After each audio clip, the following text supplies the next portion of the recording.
वो बच्चे जो हज कर शादी से पहले हज करें, हमारा पूरी तरह से हुजूर और उनके अल्लाह के इस पे दावा है कि वो बच्चे कभी ख़राब हो ही नहीं सकते, नहीं आएगी। और इसको देखते हुए जितना जल्दी जाए वो बेहतर है। और हमारे यहाँ लोगों के दिल दिमाग में है, और हमारे यहाँ के सोसाइटी का इस तरह का है कि भाई हम जब पैसा कुछ कमाते हैं, हमारे यहाँ इस देश में उस तरह उतने पैसे वाले नहीं हैं, तो पहले कमाते हैं, पैसा इकट्ठा करते हैं, इकट्ठा करते करते उम्र हो जाता है, तो इसमें जब भी सहूलियत मिले उसको जा कर के हज कर लेना चाहिए। इस वक्त जनपद गाज़ीपुर के मोहम्मदाबाद तहसील के ग्राम सभा मुर्की बुज़ुर्ग मौजूद हूँ, और यहाँ पे मुसलमानों का 5 अरकान हैं: तौहीद, नमाज, रोज़ा, ज़कात, हज। इसी 5 कंपल्सरी अरकान में से आखिरी अरकान जो आपने हज बैतुल्लाह पर गए थे, अलहाज अलाउद्दीन इंजीनियर साहब, मैं इनसे जानना चाहता हूँ कि इस साल जो आप गए थे वहाँ पे पता चला है कि काफ़ी इंतजामी थी, क्या देखा आपने, क्या कमी महसूस किया है, ताकि आइंदा साल से हमारी सरकार उस पर तवज्जो दे और हमारे यहाँ से हज करने के लोग जाते हैं उन्हें आसानी हो। अस्सलाम वालेकुम। हम अपने दोस्तों और जो हज पर जाने वाले लोग हैं उनके लिए भी मैं ये कहूँगा कि आप अपनी तरफ से पूरी तरह से अपने आप को सेहतमंद बना करके पहले से तैयारी करके जाएं, ताकि वहाँ पर बहुत से अरकान ऐसे होते हैं हज में जिसमें आपको मेहनत करने की ज़रूरत पड़ती है, जैसे पैदल चलना है, चढ़ाई पे चलना है, और बहुत से ऐसे अरकान हैं जिसमें आपको आना जाना लगा रहता है। दूसरे वहाँ पर टेम्परेचर हम लोगों से ज़्यादा ही रहता है, लगभग हम लोग गए थे तो उस समय 45-47 डिग्री की टेम्परेचर पर आना जाना रहता है। अल्लाह का रहमत ये है कि इतनी गर्मी के बावजूद भी वहाँ के पसीने बहुत कम होते थे, सूखा हवा रहता था, तो अल्लाह ने तो काफ़ी चीज़ें दे रखा है। और बाकी सब सहूलियत गवर्नमेंट की तरफ से उधर का है कि हर चीज़ आपको हरम में रहिए चाहे कहीं भी रहिए, जहाँ भी इंतज़ाम है वो सब में एसी लगा हुआ है, तो आपको रहने में कोई दिक्कत नहीं आती है। हाँ, ये चीज़ था कि पिछली मैंने इसमें सरकारी तौर पे जो लोग भी गए थे तो उनके साथ थोड़ा सा मैनेजमेंट में गड़बड़ी आ गई थी कि लोगों को रहने का जो जगह नहीं मिला था, लोग सड़कों पर 24-24 घंटे तक बैठे रह गए।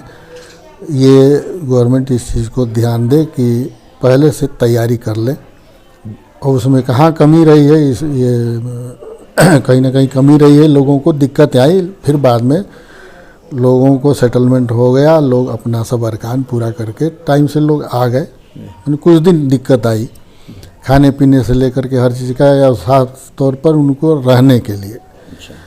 हम अपने मुसलमान भाइयों को ये कहेंगे कि हम लोग जानते हैं कि भाई ये 5वां अरकान हज है जिसमें पैसा ज़्यादा लगता है, तो ये बात सही है, हज अरकान भी हमारे लिए बहुत ज़रूरी है।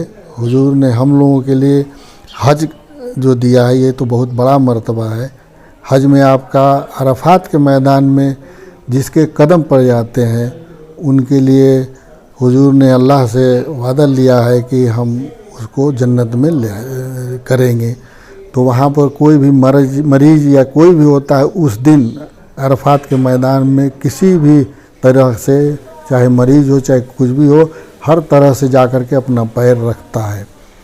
तो मेन तो अच्छा, जो वहाँ पर उसने अपना पैर रख दिया तो वो उस दिन हाजी हो गया, भले और अरकान पूरा किया हो या ना किया, वो हाजी के उसमें आ जाता है, उसको उसका हज एक तरह से मान लिया जाता है। बाकी और जो भी अरकान है, कंकड़ी मारना शैतान को, ये सारी चीज़ें उस अरकान का हिस्सा है, तो ये और उसको बेहतर बनाता है, मुकम्मल कर लेता है।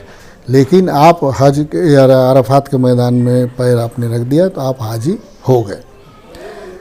इसी के साथ साथ हुजूर ने हम लोगों के लिए वहाँ पर मदीने में जन्नत की क्यारी बोलते हैं, उसमें भी हुजूर ने अपनी तरफ से ये किया है, जो लोग आ कर के नमाज पढ़ेंगे वो जन्नत की क्यारी, जन्नत रियाजुल, तो वहाँ पर क़यामत के दिन वो पूरी मस्जिद ही जन्नत में जाएगी। तो जो आदमी नमाज पढ़ा है वो वैसे का वैसे जाएगा। तो इसलिए ये हमारे अरकान बहुत ज़्यादा ज़रूरी है। जो हमारे भाई किसी वजह से, सेहत या किसी और की वजह से हज करने में उनको दिक्कत आती है तो उनके लिए यही है कि उम्रा में जाएं, तो उम्रा भी हो जाएगा और उस मस्जिद रियाजुल जन्नह में जा कर के आपका नमाज भी पढ़ लेंगे। तो कम से कम हमारे हुजूर ने दो में से कोई एक भी कर ले तो भी हमारे लिए बेहतर है। अच्छा तो ये रहे कि हज करे जिसमें दोनों का दोनों शामिल हो जाता है। ये बताइए हमको, आपकी भारत में अक्सर जो हज करने के लोग जाते हैं वो आखिरी उम्र में जाते हैं, आपके लिहाज से किस उम्र में हज करना चाहिए, क्या महसूस कर रहे हैं आप? नहीं, बिल्कुल सही। हज करने के लिए तो हज पे जाना तो वही है कि जब हम टोटल अपने तरफ से फिजिकली फिट हो तभी हम अरकान सही ढंग से कर सकते हैं। और इसके लिए हज के अरकान में हज पे जाने का मतलब है कि उसके अंदर बहुत सी चीज़ों का वहाँ जाने पर इल्म होता है कि हम क्या करें। जो अल्लाह रसूल के कदम पर चलते हुए हम अगर चलते हैं तो हमारे जीवन में या ज़िंदगी में बहुत सी सहूलियात ऐसे हो जाएंगी जिससे उसे कोई दिक्कत नहीं आएगी। और इसको देखते हुए जितना जल्दी जाए वो बेहतर है। और हमारे यहाँ लोगों के दिल दिमाग में है और हमारे यहाँ के सोसाइटी का इस तरह का है कि भाई हम जब पैसा कुछ कमाते हैं, हमारे यहाँ इस देश में उस तरह उतने पैसे वाले नहीं हैं, तो पहले कमाते हैं, पैसा इकट्ठा करते हैं, इकट्ठा करते करते उम्र हो जाता है। तो इसमें जब भी सहूलियत मिले उसको जा कर के हज कर लेना चाहिए। उम्रे की बात है तो उम्रा सबसे सस्ता है और इसमें आप 15 दिन के अंदर आराम से अपना सब पूरा कर सकते हैं। प्राइवेट में ये बताइए कि लोग कहते हैं कि हम बेटी की शादी कर लेंगे, बेटी की शादी कर लेंगे तब हम जाएंगे हज करने के लिए, ऐसे हालात में आपके क्या ख्याल है? नहीं, ये तो देखिए अपने ईमान की बात है। यह हम लोग अपने ईमान की बात करते हैं और वहाँ जाने का मतलब है कि हम अपने ईमान से पक्का करते हैं। हम लोग अपने जैसे बच्चों का निकाह किया जाता है तो सबसे पहले कलमा और ये सब ईमान ही के कसम दिलाई जाती है कि हम पहले मुसलमान हो जाएं। जो मुसलमान हो गया हम उसमें उस कलमा के अंदर में आ गए तो हमसे गलती नहीं होगी। उसी तरह से हज कर लेने का मतलब है कि हम अपनी ज़िंदगी को रसूल के बताए हुए कदमों पर चिन्हों पर चलते हुए सब पूरा करेंगे तो हमसे गलती होना ही नहीं है। और वो शादियाँ काफ़ी अच्छी होती हैं जिसमें कहीं किसी तरह का कोई दिक्कत नहीं आता है, दोनों में तालमेल होता है, दोनों अपने उस हुजूर के रास्ते पर चलने की कोशिश करते हैं। ये अपने आप में एक सबक मिल जाता है। आप अपने हज के मौके में जब ले गए थे तो अब साथ में बच्ची को भी ले गए थे जो बेगम की तालिबा है, स्टूडेंट है, उसको ले जाने का मकसद क्या था? मकसद यही था कि वो चूँकि हमारे पास वो पावर था, हम उसको चाहते थे कि हमारे साथ चले।